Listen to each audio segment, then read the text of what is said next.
Here, Kenton County Commonwealth Attorney Rob Sanders is handling the release of all information in this case now, and we hope to hear from him here at the Villa Hills Police Department very, very soon. But what we do know, officers say Ron Corman shot his wife Violet, and then he was shot by a police officer at their Amsterdam Road home. What we don't know tonight is the name of that officer involved in this shooting.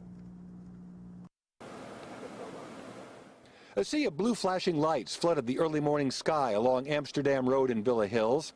Jeff Connors, his girlfriend Thelma Okamoto, and her 5 sons awoke to the sound of sirens. We heard a bunch of cruisers pull up and we stood out front. A woman came out of the house who had been shot apparently several times.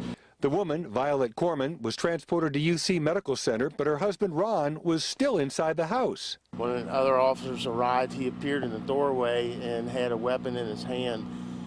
He refused to comply with demands to drop the weapon, and he was shot by officers. Connors pushed the record button on his cell phone camera and heard police trying to negotiate with Corman. Okay, your wife is fine, sir.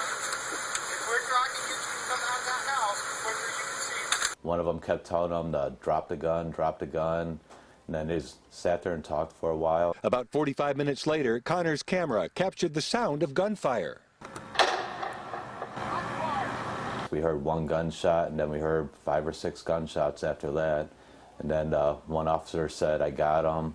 As investigators combed the crime scene for evidence Wednesday, Jeff and Thelma said they were stunned that their neighbors had been involved and the crime had been so close to their house. They're very nice people.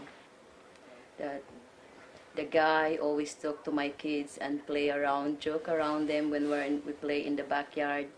And Violet too, the woman there, she's very nice too. Now, Ron and Violet Corman's injuries, I'm told, are non-life-threatening. They're at UC Medical Center. Coming up at 6, how this shooting has stunned this normally quiet community. Tom McKee, 9 on your side, live in Villa Hills.